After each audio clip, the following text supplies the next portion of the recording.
Hi everybody, welcome back to my channel. My name is Taylor, and today I'm going to be talking about the mess right now that is going on with The Bachelor. And while I'm going to talk about that, I'm going to trinkle in some talks about performative activism and how that stuff that started in the summer has now trickled to what's going on now. So the first things I'm going to talk about are mostly related to just social things in society and also a little bit of bookish stuff. But then in the end, I'm going to get into the whole Bachelor thing. So if you just want to see that, I'm going to leave a timestamp in the description so that you can just jump to that. But before we get into this video, make sure you like, comment, and subscribe and click that bell notification so you don't miss out on when I post. And now without further ado, onto the video.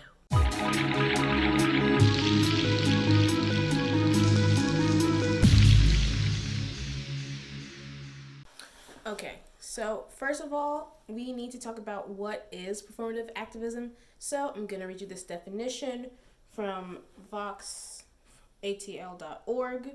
And so basically, performative activism is defined as activism that is done to increase one's social capital rather than because of one's devotion to a cause. A person who is taking part in performative activism would rather let it be known that they are not racist rather than actually seeking to change the racist structures within our country. That's just an example, I'm assuming. I think where I want to start off with this is over the summer. As you know, we had a very rough summer, quarantine, and all of the killings of Black people, unarmed Black people particularly. And there's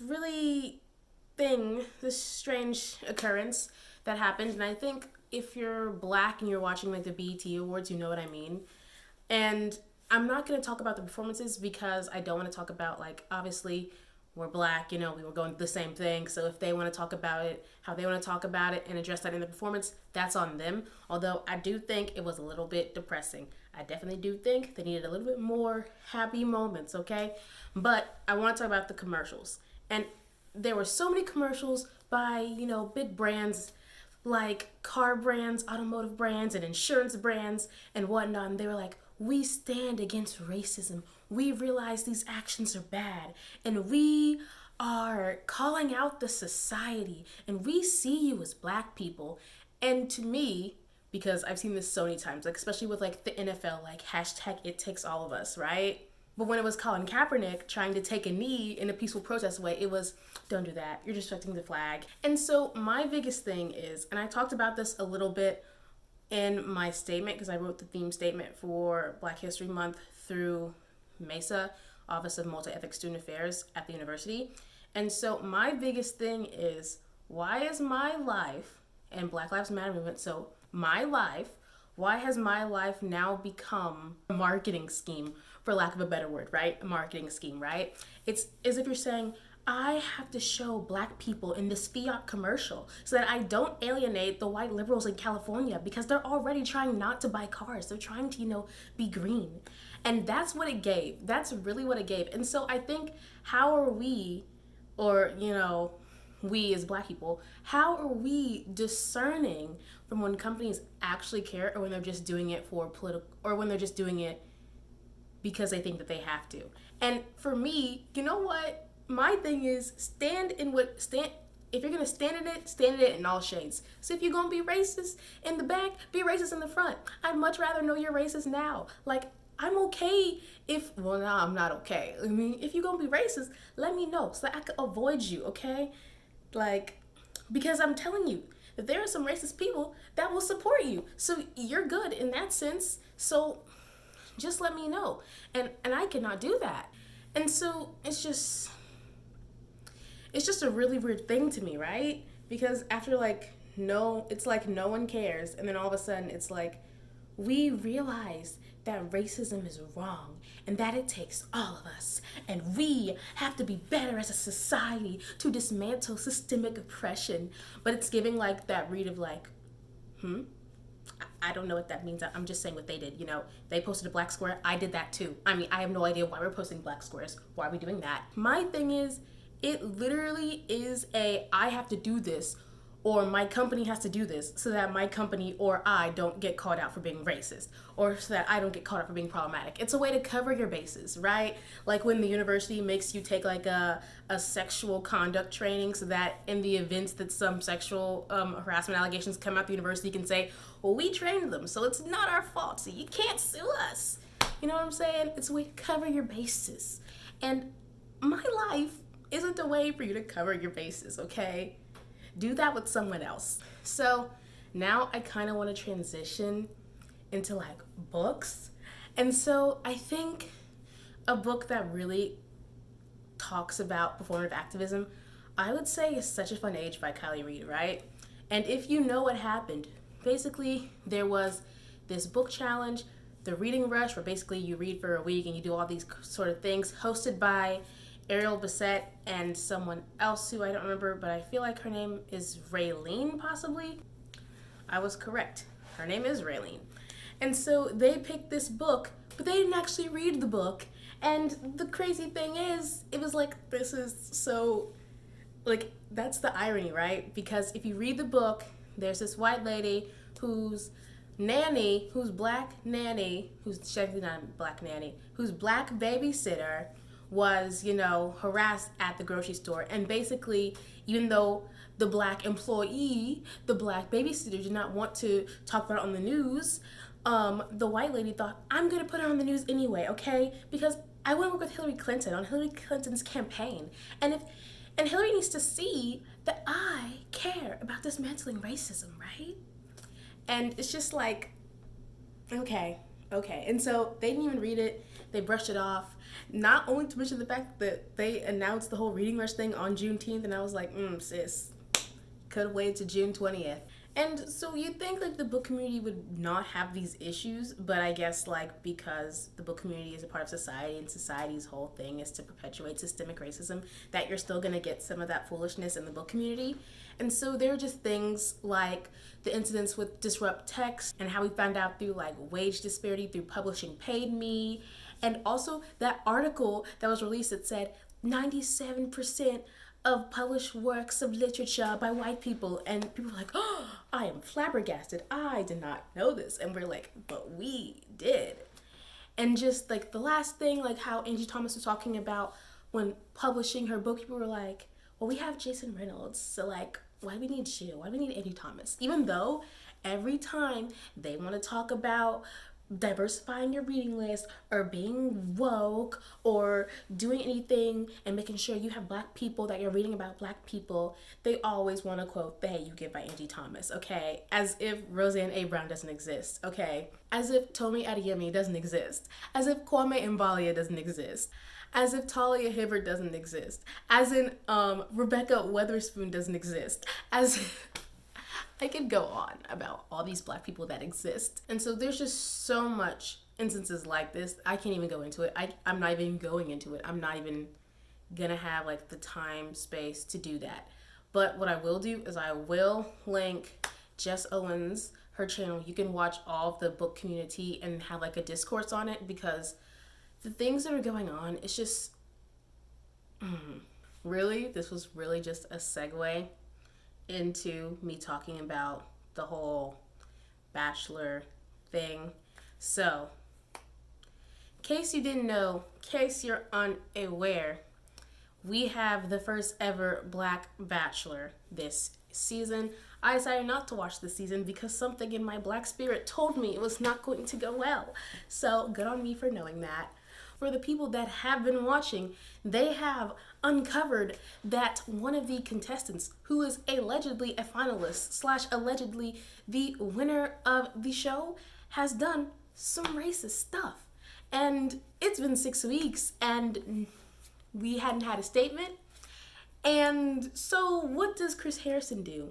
Chris Harrison decides to talk to Rachel Lindsey. Why does he talk to Rachel Lindsey? Because Rachel Lindsey is the first Black Bachelorette, and she has been used by The Bachelor to stimulate these conversations, to make it seem like The Bachelor is not racist, because we all know The Bachelor has had some race problems.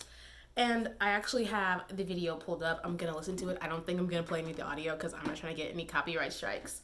but I wanted to watch the video. I wanted to rewatch the video while I'm doing this video so I don't miss anything. But my biggest thing is,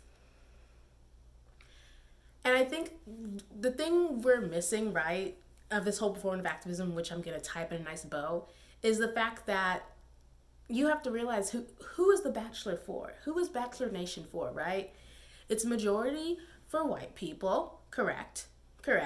And so you have to think about how many of those white people harbor these same sentiments of racism and whatnot. And so that's really what this all comes down to, is how do we not alienate our main demographic, the white people? And so yes, I'm going to start the video. Okay, so what I am just going to summarize is we have started off the interview. Rachel is like, Rachel Lindsey, the Black Queen, okay, Miss Mamas, is talking about Rachel Kirkconnell, the alleged racist, or the person who has been involved in allegedly racist stuff. And I'm saying allegedly because I ain't trying to get sued, even though she issued a statement saying that what she did was racist. So can I still get sued for that if she didn't say? I don't know. I'm not a lawyer. But anywho, so she wants to know, what does Chris Harrison, basically the symbol of Bachelor world, like he basically represents the Bachelor. Like that's who it is. When you think about the Bachelor, you think about Chris Harrison and then roses. And so she wants to know, what does he think about the whole Rachel Kirkconnell situation, right? And so basically he talks about, I don't know, because we need to have grace with her because we don't know the situation. Like, just because we saw a picture of her 5 years ago taking at a college party, you know, does that mean she's racist? And Rachel's about to put him in check and be like, actually, first of all, that was in 2018. So if you're thinking about it, that was 2 years before the filming of The Bachelor with, by the way, the first Black Bachelor. And it was at an Old South antebellum party, which celebrated enslavement of Black people of African descent. So that's the issue, right? And so my biggest thing is, first of all, he's like, I don't know what's going on. So sir, if you don't know what's going on, why are we talking to you? Why are you taking up space? Because you're not helping. You just sound bad. You should just be quiet.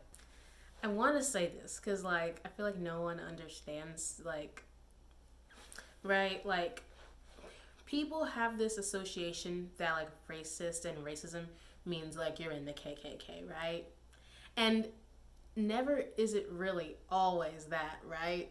Usually it can be a microaggression, like, you know, you see a Black man walk by and you're clutching your purse. Or it can be, you know, more like a, oh my gosh, you speak so well for a Black person, like you're so eloquent. Or calling me Taylor P for Taylor Proper, even though my last name does not start with a P. It's things like that, right? Or it's things like perpetuating harm, like, I don't know, dressing up as a master's wife and going to an Old South antebellum party, you know? I mean, who would do that? I can't even, Okay, so what he just said is, you know, I understand how under the scope of 2021 this is bad, but was it bad in 2018? Mind you, in 2017, that was Rachel's season where there was also another racist person. But you seriously want to act like this has just become wrong. Racism has now just become bad.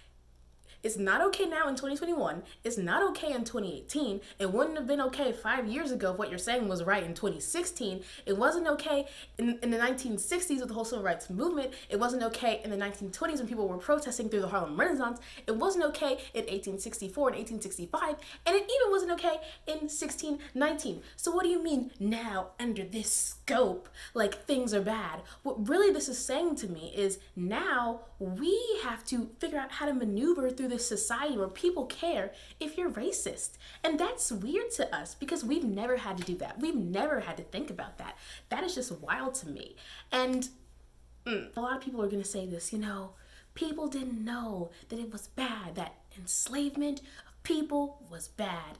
And you know what? To that I challenge, okay? Because contemporaries of that time, you had some white people and some Quakers who were contemporaries of that time who realized that slavery was wrong, and they were abolitionists. So if one white person can realize that that's wrong, I don't know what to say to the rest of y'all. I really don't, because you made your decision. You made your decision that your financial gains and your laziness is more important than actual human decency, which I understand you not wanting to apply because you didn't think that people that looked like me were human. And then Rachel Lindsey makes an excellent point, and she says, if I were at that party, what would I represent? Okay? Think about it, right? She would have been an enslaved person at that party, if that's what we're going for. And also, let's be honest, okay? This party, this frat party was a Kappa Alpha frat party. And we're not gonna act like we don't know that Kappa Alpha ain't known for some racist stuff, okay? The chapter at Ole Miss, they love to shoot up Emmett Till's memorial plaque. So let's not even act like that whole when people say that, it's just like, I immediately am like, And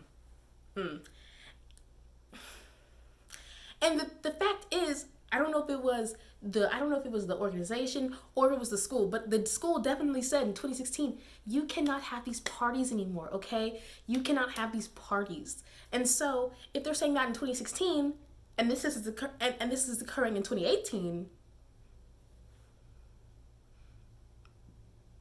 but you see over and over again, what does he do? He's saying we need to have some grace, that we don't know all the information. And why don't we know the information? Because she hasn't said anything, or at that time she hadn't said anything.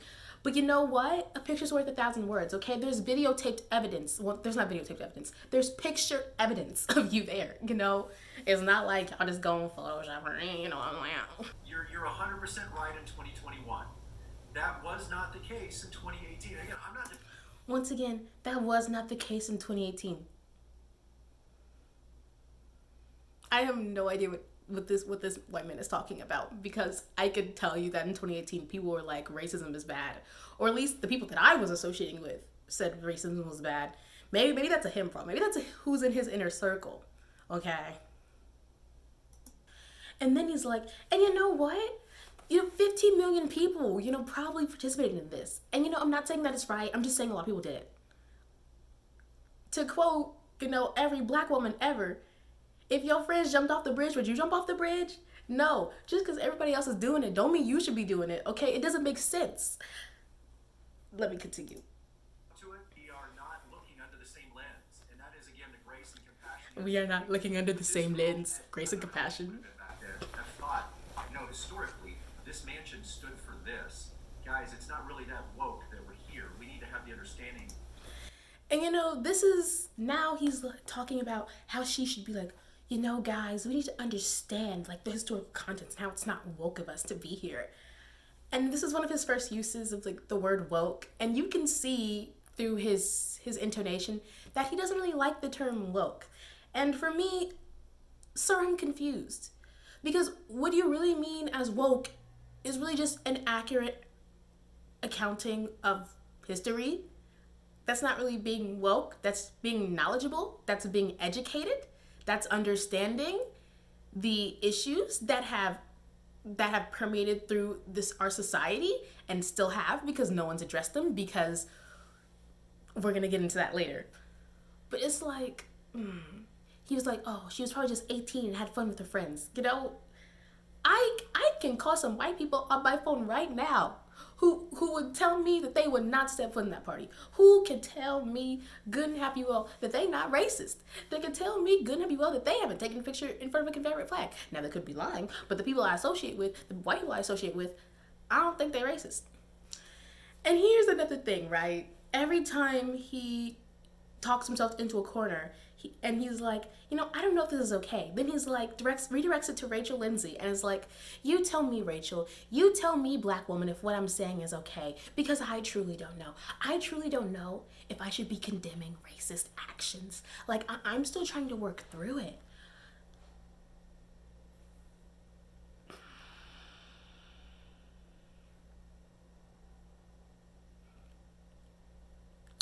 I swear, I'm really tired of y'all thinking black women are the ones that can save you and give you all these passes. Don't look at me and don't look at my sis Rachel Lindsey. not the other Rachel. Um, if you have to ask a black woman if dressing up as, a master and a mistress, and a master and, a master's wife is racist, then I don't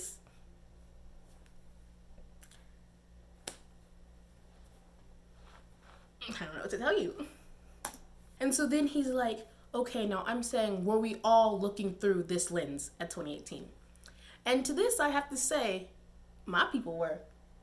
And I'm not just saying my black people, I'm saying the people that I keep around me in my group, excusing that racist girl that we had to cut out because, ooh, racist.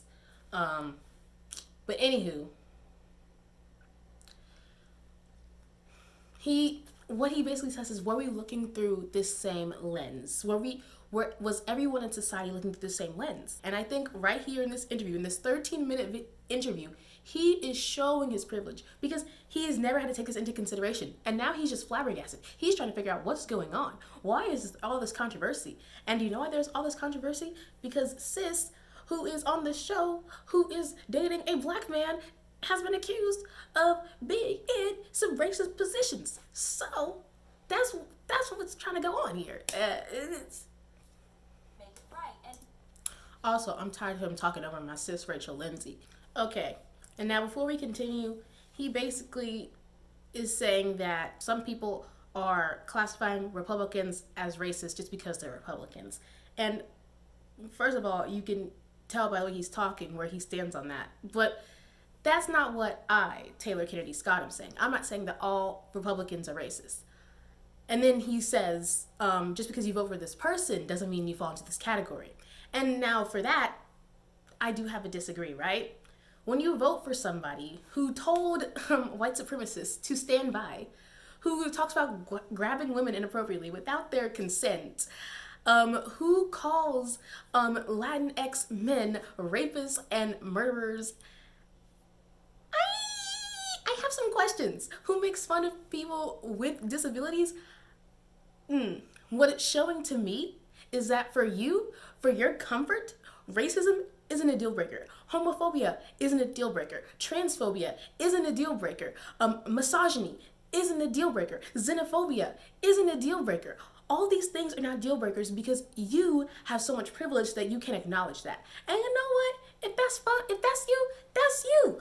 I ain't gonna tell you what to do with you. I'm gonna just say that don't be up here next to me talking about I like black people, but then you voting in the booth for somebody who don't like black people. It just don't make sense. If you go vote for somebody who don't like black people, say next to me, I hate you.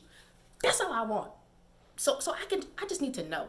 Don't play both sides. If you're gonna be racist there, be racist here. And then he says that we are the problem. You are the problem because you don't want people to be discriminated against. He basically is saying, you're the problem because now my show is in jeopardy because I had to cast a black man as my lead and I didn't want to do that. But y'all kept calling for diversity. And so now I had to cast this black man. And how did I know that was going to affect the white audience that watches this show? Like, y'all are the problem. Y'all are messing up my bag.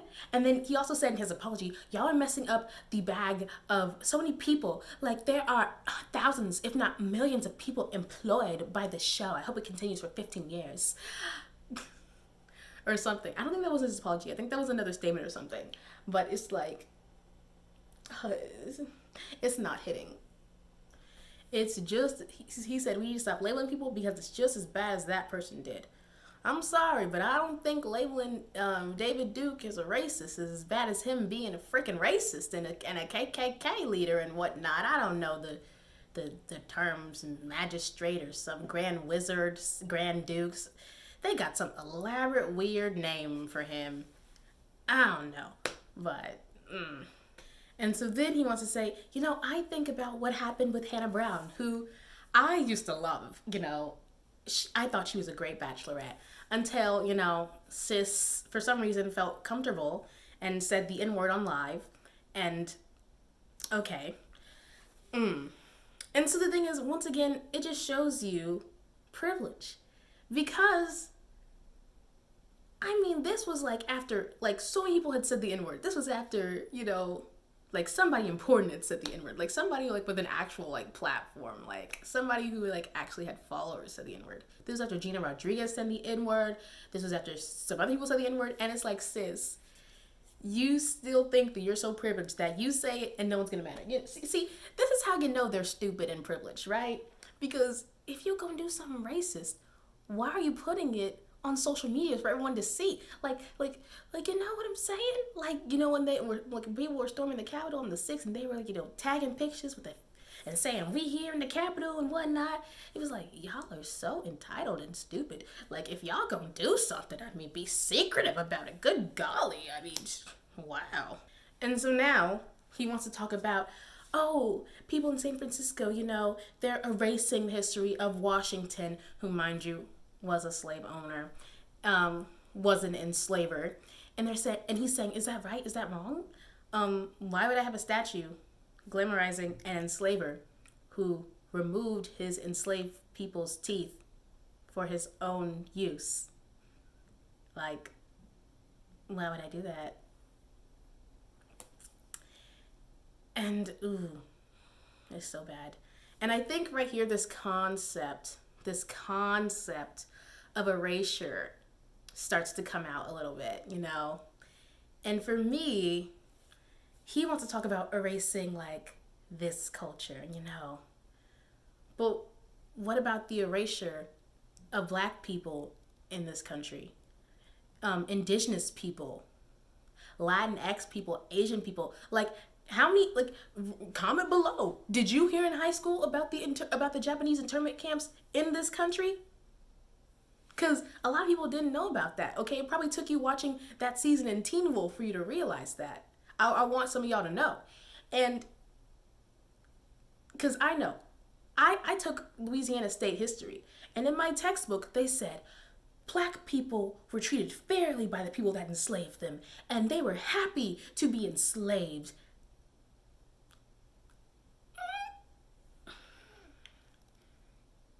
Wow. I really thought I had an issue with my eyes because I couldn't believe what I had read at that time. And he wants to talk about erasure? If anything, we've erased or we've hidden or we've diluted, we've allowed people to delude themselves into thinking that this country wasn't founded on systemic racism and systemic racist practices that continue to manifest in today's society, right? And now he's saying the woke police is out there, and this poor girl Rachel is being attacked. The woke police, first of all, I'm pretty sure the people that are demanding accountability don't want to be associated with police. But what I will say is, sis is gonna be fine. Because at the end of the day, she's a white woman. At the end of the day, she lives in that county that apparently has only 2.6 Black people. And, you know, apparently her followers went up after she admitted that she had done racist stuff. So, I mean, clearly sis is okay. Clearly, you know, her bag is fine. Clearly her bed is comfy, you know. So to say we're attacking her or to say that this is just terrible, it's just, it's that white fragility. It's that, oh my gosh, we have to have compassion for the people that don't understand that what they've been perpetuating is harmful. Okay, but where's our, but that's never reciprocated. It's not. Who has just been thrown to the lions. Thrown to the I don't know lions. how you are. She does. So how you in the middle of the interview gonna be like, she gonna speak, but then in the beginning you're like, I don't know if she gonna say something. Who is Rachel Lindsey? And who is Chris Harrison? I know he did not just fix his mouth to say, who is Rachel Lindsey? Oh my gosh. Had I been there, had I been Rachel Lindsey, I would have said, you want to know who I am? I am Rachel, insert middle name, Lindsey, insert the last name of her man, because I don't remember it right now. And I have these many accomplishments. I'm on this show. I'm a Black woman. I do this. I do that. That's who I am. And I would have just, like, because you will not, it couldn't be me. It couldn't be me. Oh no, it couldn't be me. But he's like, who are we to say she has to apologize. I'm not saying sis has to apologize. If she racist, then she racist. Allegedly, if she wants to sit in her racist pot, allegedly, and soak, allegedly, she can go ahead and do that. I mean, I don't care. I mean, it don't affect me. I probably am never gonna see her. Like, I don't even know what she looks like. Because once again, I haven't watched the season because something in my spirit told me that something like this was going to happen. Something was going to occur. I don't know. Like, but to be like, who are you and who am I? Okay. Excuse me. Yes, you're right, Chris Harrison. Who are you, a white man, to tell America or to tell black people in particular or people that are just enraged by someone potentially being racist to calm down because someone might be racist? Like, what? What sense does that make? It doesn't make any sense.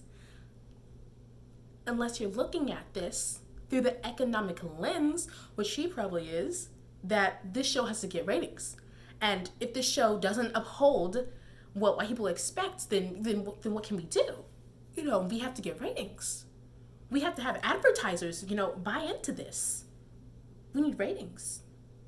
Okay, so before he starts talking about reasonable people, basically he's like, you can't please anyone. You can't please everyone with what you're going to say. So, like, what is the point? Like, what is the point of having this conversation? Because you can't please everyone.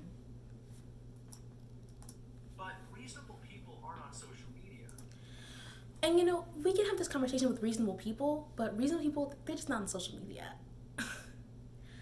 If that doesn't scream, I am talking bad about the Negroes, I don't know what does. Okay, so now Rachel's talking about, we've seen problematic people before on the show. Specifically, he's talking about that one guy on Rachel Lindsey's season, don't remember his name, don't care to. Basically, a bunch of tweets came out with him being racist. And so my biggest thing is, what this is showing me is, what is the vetting system? Because they swear, the Bachelor franchise swears that they vet these contestants before they put them on the show. And so how is this getting past you? How are racist tweets getting past you? How are racist photos getting past you? How are these things getting past you? Unless you want them to. Ooh, no one said that before, but I am not afraid to because Chris Harrison doesn't sign my checks. Sorry, I'm gonna stop. But really, if we're thinking about it, if the market for the show is majority white people, and some white people are racist and conservative and don't care, then shouldn't we show that perspective on the show to, help them see themselves on the screen, And once again, not saying all white people are racist. I'm just saying that there are definitely a couple that saw themselves on the show when other racist people are on the show. You know what I'm saying? Yeah. Rachel's not the first. So it's like they're not vetting these people. And they're doing it on purpose because they want to start drama. And see, this is going to filter into my talk of performative activism, right? Because how are you to, at the end of Peter's trash season, to have a discussion against bullying, especially against bullying of women of color, which once again, Rachel Lindsey was involved with because Chris Harrison didn't think that he could have that conversation. And if he can't have that conversation then, what makes him think he can have it now? Because clearly we can see that he's failing at it. But they were having this conversation about how it's not okay to be racist online and it's bad. But yet and still, why aren't you, the producers, making sure that the people on your show aren't subject to racism? And we already know, well, I don't know because I wasn't actually there, but according to Dylan from Hannah Brown season, who's now engaged to Hannah G, apparently the producers just don't care about your mental health. And then Katie from Colton season said that's true as well. So, and now we're at the point where Rachel Lindsey is talking about the fact that Rachel Kirkconnell is dating a black man on the TV. And then Chris Harrison's like, where is that? Where is that on the show? Because, no one's talking about, like, the love. And, while we're not even on this topic about how some people don't understand the difference between fetishization of black men and black people versus love, we're not going to get into that. But it's like this concept that Chris Harrison has, that a bunch of other people have, that interracial love solves racism. Interracial intercourse solves racism. I don't understand why we're even talking about this, because clearly she likes black men, so clearly she can't be racist. It's giving Danny Lee tease, talking about some, I have a whole chocolate man. Some of my best friends have melanin, or whatever sis said when she was still looking goofy. But, it's not a good look. It has been 6 weeks, and it's going to play out even longer as long as Rachel is on the show. And now he says, you know, it has been a long time, and this story is going to play out as long as she's on the show. So you have to watch the show. And this is where performative activism loops in, okay? Because he is right now saying, in order to find out if she's racist or not, you're just going to have to watch the show. So you're going to have to give us ratings. You're going to have to give us coins. Here's my issue with that, right? The Bachelor franchise has been known for having race problems, for there not being enough diversity. And people keep yelling at them and pushing them to have diversity. And Rachel Lindsey, the queen, said, if y'all don't get some diversity, I'm leaving. And this was during, once again, the summer when everyone was pretending they cared about black people, that they're like, you know what? Matt James is the next Bachelor. Which, mind you, everyone was like, who the hell is he? Where's Mike Johnson? But anywho, that's the thing. They decided to then put the black Bachelor there and run with it, run with the diversity. And then Tayshia came in and replaced Claire. So there's another black person there.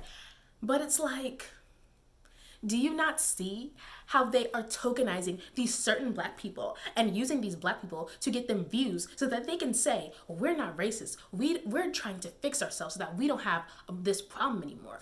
But you still have this problem because you're still here sitting on the internet, on Beyonce's internet, and you're running your mouth talking about something you're not knowledgeable on, and you sound very obtuse. You don't sound what? Where's PR? But this is performative activism because literally they claim to care about black people. They have casted black leads, but really they cast black leads. I was saw another video about this. That's not going to shake the table too much. You know, they have to be acceptable black leads to like the white palette, right? So you're not gonna get, you know, like, I don't know. You're not gonna get me on that show. I guess that's what I would say. But once again, where is love in all of this? I don't know. Well, I'll find out if sis ain't racist. Then yeah, we'll fight. And that, I think, is important for people to watch this play out because you need to watch this play out. You really just need to watch our show and find out if she's racist or not. Where is the narrative? And don't you see how that's using? What is this? Sav, who is the student coordinator at Mesa, we're talking about this. The human commodification, the use of black bodies to generate economic revenue. They are literally using this story. I wouldn't put it past them to find a racist girl from a racist county, put her onto the show with a black bachelor, leak the photos themselves to start this conversation so people would watch the show so that they could get more money. Maybe I'm thinking too much into this. Okay, maybe I'm just a mastermind, but it wouldn't surprise me. It wouldn't surprise me at all, okay? And so using black people to generate revenue.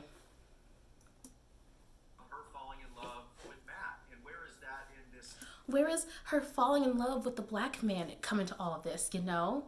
Social conversation we're having, and I love that you and I can have these conversations. And I love that you and I can have these conversations because you're able to listen to me ramble on like a buffoon. You and I have these conversations all the time, and I love that we can debate and talk. And I love that we can debate, even though you haven't let my good sis get a word in. Back and forth, and there's a respect, and there's a love, and there's a respect, even though I've overtalked you every 5 seconds. Grace here, and that's why I love talking to you. The problem is, once again, you tell me. I don't have the answers, but you know what? Now, some people are talking about this. We're gonna talk about it now because I feel like it's the right time, right? So he was talking about, oh my gosh, where is this grace? You need to give this girl some grace, right? You need to give this girl some time, right? Okay, I'm pretty sure Emmett Till wanted some grace. I'm pretty sure Ahmaud Arbery wanted some grace. I'm pretty sure that Breonna Taylor wanted some grace. I'm pretty sure that they all wanted time and they didn't want to die. But yet and still, the systemic practices have, they didn't get that grace. These white people did not get their grace. And so you, ooh, maybe I should step away for a little bit before okay, So, you know what? How dare you? How dare you open your mouth to say give them grace when my people have been murdered by this system, this systemic racism, and I am so furious. Like, literally, give her grace. Okay, well, where's my grace, okay? And you know what? Let's actually have a conversation about grace, right? Because I've actually, unfortunately, had to give some grace, right? So, like I said, from Louisiana and Texas. So, I know people that were my classmates. I remember this was after Michael Brown was murdered. I said, why did the police officer kill him? Why did the police officer not use non-lethal measures to avoid taking his life? And then the classmates were like, you don't understand. He was in fear of his life. He was in fear of his life. And maybe that's just indicative that this is not your profession. Or maybe it's indicative that you just don't, you have this subconscious fear of black men, because when it's white men shooting up places, all of a sudden, y'all don't be using your guns. Or like same with the whole thing on June 6th. They were having hand-to-hand combat. Like, like this was, it's wild, And so for me, that's one of my examples. Another example is just like being at like a pool party and then finding out that the person who lived there had a Confederate flag hanging above their bed and someone else had like a Confederate flag as their screensaver, right? And another person who like loves to bring this up every 5 seconds, that they love to do, Confederate reenactments, and how when they were in production of Hairspray, there weren't enough black people, so then all of a sudden they did blackface. And for me, at that time, I was in middle school. I extended grace to them, even though I didn't tell them this, and they're not gonna know because they're probably not gonna watch this, because whatever. I extended grace to them because, like, how can I be mad at like an 11-year-old who's been told by their family and by their society, by this racist society, to hate black people, But there's a time and a point where, like, now, if I see them and they're still racist, like, clearly I don't want to interact with you. I don't want to give you any more chances, because we're in college now and you should be learning that that's not okay. You should be learning different things, because at a certain point, you're responsible for your actions and you can't blame mommy and daddy anymore. And so that's the kind of grace that I extend.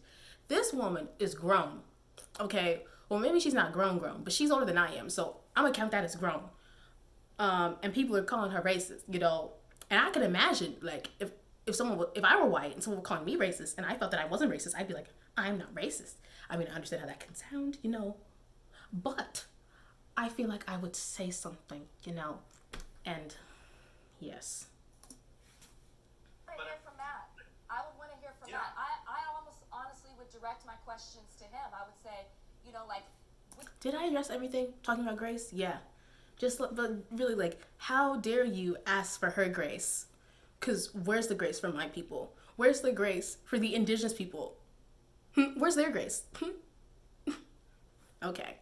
We know he likes her. We have no idea how this is all going to play out. But hypothetically speaking, if there's a hometown, if, there's a fantasy suite. And also, okay, so Rachel's talking about hometowns and whatnot. But my whole thing is, I don't know. They're still in a bubble. I don't know. My whole thing is, even if you're... This is a weird conversation, right? Because even if you, the white woman in an interracial relationship, are not racist, but your entire family is, like, is that really the best environment that you'd be subjecting someone you're in love with to? Like, because, like, there's always been, like, a question in my mind, like, do you just not talk to your family? Because, like, that's a thing. I mean, you could do that if you don't want to, but, like, I mean, that's your family, I mean, my family's black, so I don't have to worry about that. But, like, I mean, that's the thing. Like, even like Dale said this, like, when my mom died, like, it was crazy because like her side of the family was not racist towards my side of the family, you know. We didn't have any of that racist animosity at the funeral. Finally, I was like, wow, okay. So that's a side note though. And my biggest thing, once again, just want to reiterate, he's talking about things that they have dug up. Don't you have an investigative department that like researches these people, that does background checks? Why did they not know this information if they didn't know this information? And then he's like, she did this when she was in grade school. Well, she didn't do this when she was in grade school. She did this when she was in college. And then, as if he couldn't dig himself further into the hole, he talks about how in the 70s in Texas he was playing games that are not okay today. Does he go into what those games are? No. Does he go into why they're not okay? No. He just says they're not okay in today's time. And to me, when you don't acknowledge what they were and why they're offensive, to me it sounds like they're not okay because if I say that I enjoyed this game, I'm going to get canceled because cancel culture and the woke police is out to get me. It's wild. He's like, we weren't woke in 1970, and I miss 1970. Oh, I'm so tired of this. Like, he's like, do we erase our history or do we learn from it? You have erased history that wasn't white. You have whitewashed history. Well, not you, but society has whitewashed history. Because if y'all know this, states control education. So if you be living in one of those little, if you living in the South, chances are that education that they are feeding you has been changed, edited to make the white people look better. And erased. What do you mean? We're not erasing people by outing, and it's not even outing because we knew that they owned slaves. We knew that they enslaved people. Like that's nothing new. It's not new that George Washington wasn't an enslaver. It's not new that Thomas Jefferson wasn't an enslaver, even though he's talking about men were all created equal in the Declaration of Independence or whatnot. Whatever. It's just so weird to me. Well, it's not weird to me. It's so weird to me. No, it's not weird to me. It's interesting that whenever we combat systemic racism, practices rooted in systemic racism, it's always, you're trying to erase our history, you know? And I think I saw this really good video, right? And it was about how the daughters of the Confederacy are basically like the women that like spearheaded the transition from like the loss of the Confederacy's loss of the Civil War into like this whole pride of the South thing, and how they were the ones that like helped like erect the statues of like the Confederate soldiers and whatnot.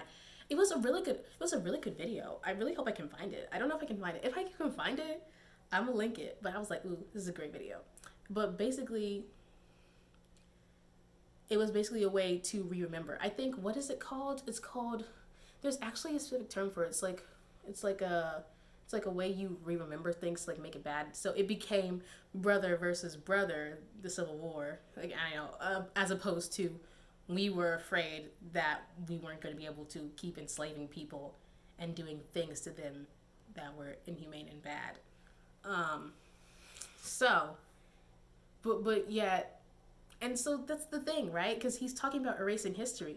But every time you want to talk about how bad the Confederate flag is to people that love the Confederate flag, they're like, you're erasing my history. I'm proud of my heritage. I'm proud of my great aunt Susan and great aunt Becky and great uncle Kyle who had enslaved people. It's not our fault that we had enslaved people. I don't know what that accent was. I'm so sorry. But you get what I'm saying. Or it's like, or like there's this one dude, like going back to like this same like dude I had a racist encounter with. He was like, you know, like how can I be racist? Because, you know, I'm adopted. What? What? And then he's like, I'm not running for king of the United States of America, even though some people are. I was like, first of all, we don't have a monarchy. So someone was not listening. So, you know, that really could be what it is. Someone was not listening to the U.S. history. That really could be what it is. You know, my biggest thing is I hate when people come into a conversation like, I don't know, but let's not say nothing. Like, I feel like if you go come into this conversation, you should at least have like an opinion or something, right? It's like when people have that water is wet conversation. Like before you even get into that, like I wouldn't come into the water is wet conversation and be like, well, I don't know, water's wet, right? But like I feel like this is a really good conversation to have. Like if you don't have anything to contribute, why are you speaking? Also, by the way, water is wet because of the hydrogen bonding. Water is saturating itself, okay?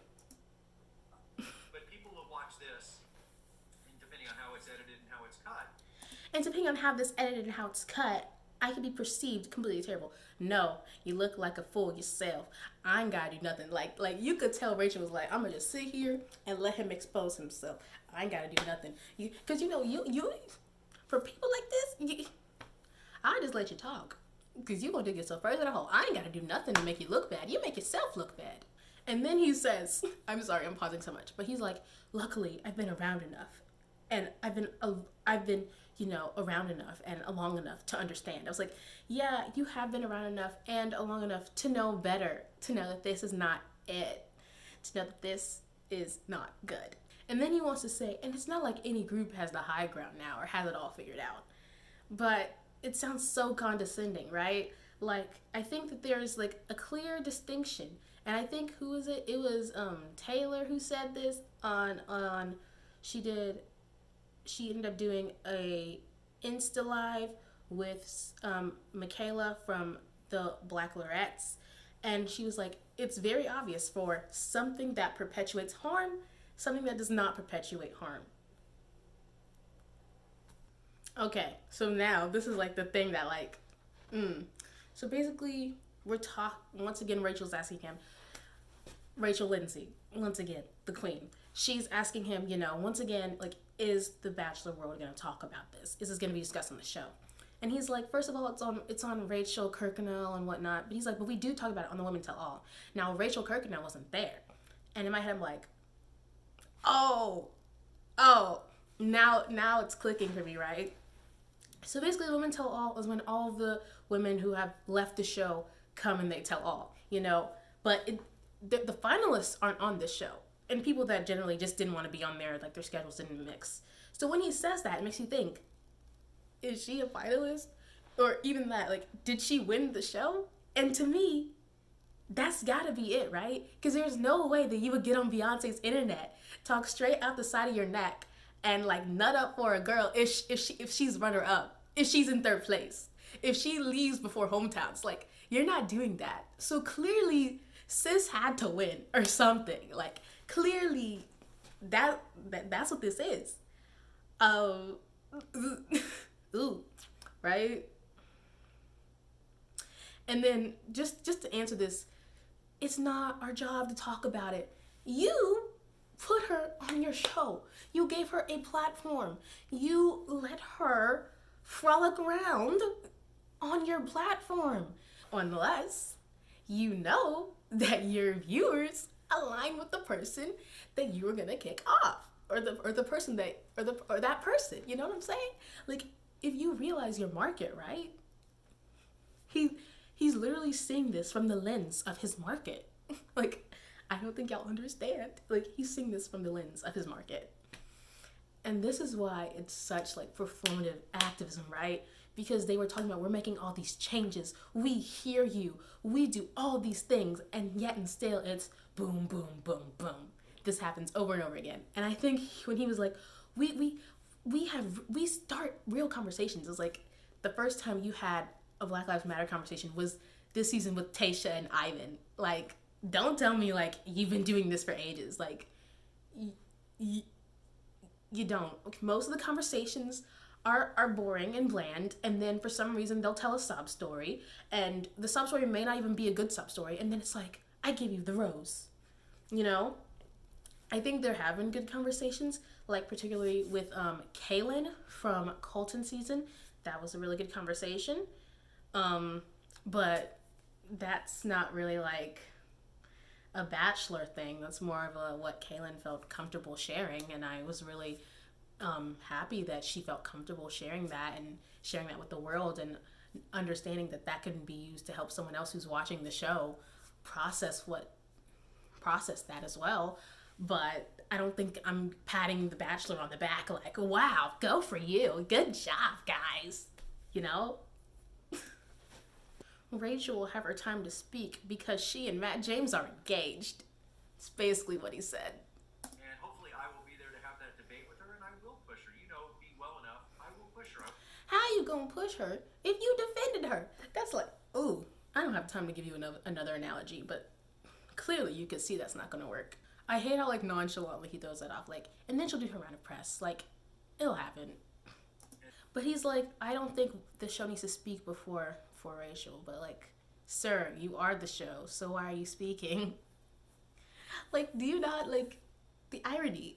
And then I do want to say, like, Chris Harrison did issue an apology, but what I will say is if you're going to get on an interview with video and voice and you're going to talk out the side of your neck, you can at least apologize with video, not just a nice little text thing.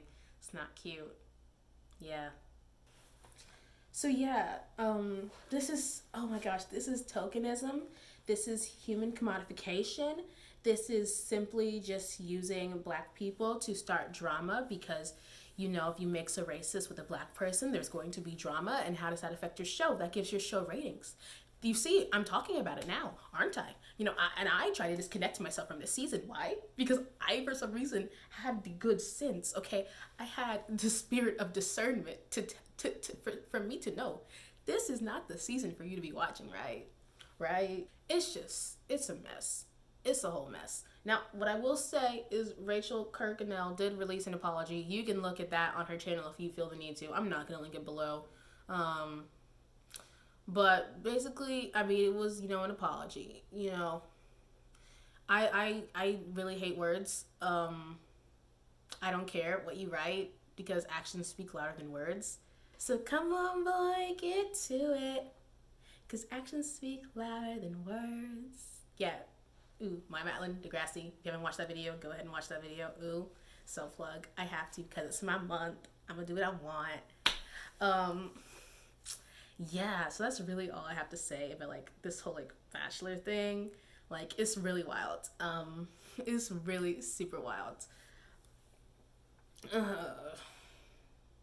I don't know. Like, a bunch of people are calling for Chris Harrison to be fired, right? And, like, at this point, like, you have to realize that his market, like, I am not his market. The people that want him fired are not his market, you know? Like, so it's just like, it's wild, right? You know? I mean, you know? Yeah. But I do like the, you know, the women of season 25 of The Bachelor, which is this season, and the men of season 16 of The Bachelorette, which was Tayshia and Claire's season, have spoken out and been like, we stand against racism, which didn't think you needed to say. But clearly, Chris Harrison has shown that you do need to say that, right? Right? So yeah, this video was wild. I don't even know if this is gonna be good. I'm filming this at like literally almost midnight. I'm gonna edit it so we can go up tomorrow. But yeah, But yeah, make sure you like, comment, and subscribe, and click that bell notification so you don't miss out on when I post. But no, seriously, comment, because this is wild, right? And I really could have missed something that I didn't mean to. It's just, you know, this was just so wild. But yeah, thanks for watching, and bye-bye.